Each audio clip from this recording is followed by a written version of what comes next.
अस्सलाम वालेकुम। मैं यूट्यूब फैमिली, क्या हाल है, कैसे हैं सब? ठीक है, अल्लाह का शुक्र है, हम सब बेखैर आफियत से हैं। तो आज मैं आप लोगों को सिखाऊंगी ईद के हवाले से किस्सा ख़ानी पेशावरी खीर, यानी किस्सा ख़ानी बाज़ार की खीर बनाना सिखाऊंगी। बहुत ज़बरदस्त रेसिपी, आप ज़रूर ट्राई कीजिएगा। 2 टेबल स्पून पानी डाल दें। 1 कप शुगर में से 1/4 कप बचाएंगे और 3/4 कप इसके अंदर शामिल कर देंगे। इसके हम एक कैरेमल बनाएंगे। ये देखिए, ये हो गया है। अब इसे साइड में रखेंगे। 1.5 किलो मिल्क कैरेमल को शामिल कर दें और टेंशन ना लें, अगर ये एक जगह जम जाए तो कोई ऐसे इशू नहीं, दूध गर्म होगा और ये खुद ही खुद डिज़ोल्व हो जाएगा। 1/2 कप शुगर ऐड कर दें। आपको ज़्यादा मीठी खीर चाहिए तो आप शुगर और भी ऐड कर सकते हैं। मैं यूज़ कर रही हूँ होममेड फ्राइड ब्रेड। अगर आप लोगों को पापे पसंद है तो आप पापे यूज़ कर सकते हैं। राइस डालेंगे और बासमती राइस लीजिएगा।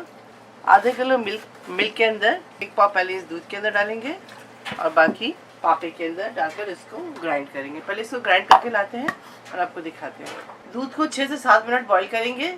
उसके बाद ये ब्रेड चावल को इसके अंदर डालेंगे। 10 से 12 मिनट इसे अच्छी तरह से कुक करेंगे चावल के साथ दूध को। अब इसी के अंदर दूध शामिल कर दें। 1/2 लीटर ज़रूर बचाइएगा। 2 किलो दूध लीजिएगा। 1.5 किलो आप खीर के लिए इस्तेमाल करेंगे और आधा किलो आप पापे और चावल के लिए इस्तेमाल करेंगे। ठीक है, अब इसके अंदर पापे डालेंगे। चलिए अब इसे ग्राइंड करते हैं। ये देखिए, अब इसके अंदर शामिल कर देंगे पापे। और एक बार, अगर ब्रेड ले रहे हैं आप तो चीनी थोड़ा सा, यानी कि शुगर थोड़ा ज़्यादा लीजिएगा, यानी कि 1.5 कप ले लीजिएगा। छोटी इलायची पाउडर तकरीबन आप 1 टीस्पून शामिल कर दें।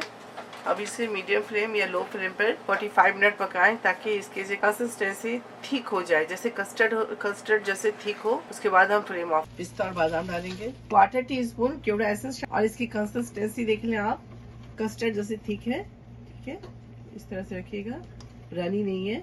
डिश आउट करते हैं। ऊपर से बादाम काट कर डाल दें इस तरह से। अब खीर को ठंडा होने दें, आप फ्रिज में रख लें। जब अगर आपको मेरी ये वीडियो अच्छी लगी तो ज़्यादा लाइक कीजिएगा, शेयर कीजिएगा और मेरे चैनल को सब्सक्राइब करना नहीं भूलिएगा और एक अच्छा सा कमेंट कीजिएगा। इंशाल्लाह नेक्स्ट कोई अच्छी वीडियो के साथ फिर हाजिर होंगी। तब तक आप लोग मुझे इजाज़त दें। अल्लाह हाफिज़। अस्सलाम वालेकुम।